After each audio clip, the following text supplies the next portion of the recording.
What if I told you the United States Constitution wasn't actually the original plan, but instead a last-minute replacement for a failing government?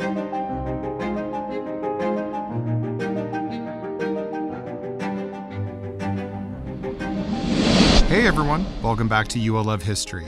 Today we're breaking down the Constitutional Convention of 1787, why it happened, who was involved, and the major compromises that shaped the government we still use today. By 1787, the United States was on the verge of a crisis.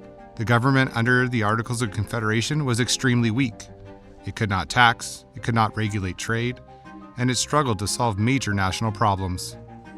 So delegates from the states gathered in Philadelphia, originally with the goal of fixing the Articles. But instead, they decided to scrap the entire system and create a brand new plan for government. At the convention, representatives from 12 of the 13 states attended. Rhode Island refused to come because they feared losing state power. The convention lasted for about 4 months, and the meetings were held in complete secrecy. There were 55 delegates known as the Framers of the Constitution. Some of the key figures included George Washington, Benjamin Franklin, Alexander Hamilton, and James Madison, who is often called the father of the Constitution. One of the first major issues they had to solve was representation. How should states be represented in the new government? Large states wanted more power. Small states wanted equal power. The Virginia Plan proposed that representation be based on population, which would give larger states more influence.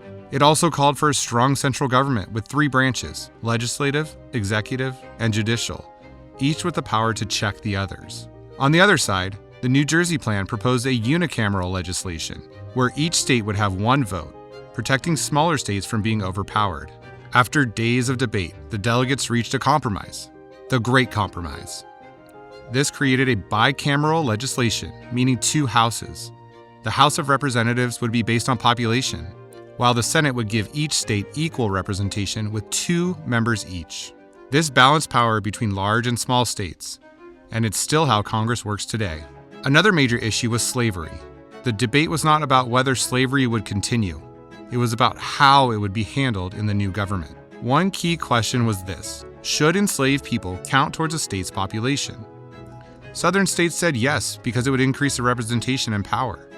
Northern states said no, because enslaved people were not allowed to vote. The compromise they reached was known as the 3/5 Compromise. This meant that enslaved people would be counted as 3/5 of a person when determining representation in the House. There was also conflict over the Atlantic slave trade. Northern states wanted it banned, while Southern states argued their economy depended on it. So again, they compromised. The slave trade would continue for 20 more years until 1808, when Congress could finally act and end the slave trade for good. The final major issue was how to choose the president. Some delegates wanted a direct vote by the people. Others wanted Congress to choose. So once again, they compromised. They created the Electoral College. Under this system, states select electors, and those electors vote for the president, based on each state's representation in Congress. By the end of the summer of 1787, the Constitution was complete and signed by 39 delegates. But it wasn't official. It needed to be approved by the American people. If this video helps you understand the Constitutional Convention, make sure to like and subscribe. And if you want guided notes to follow along with this lesson, check the link in the description.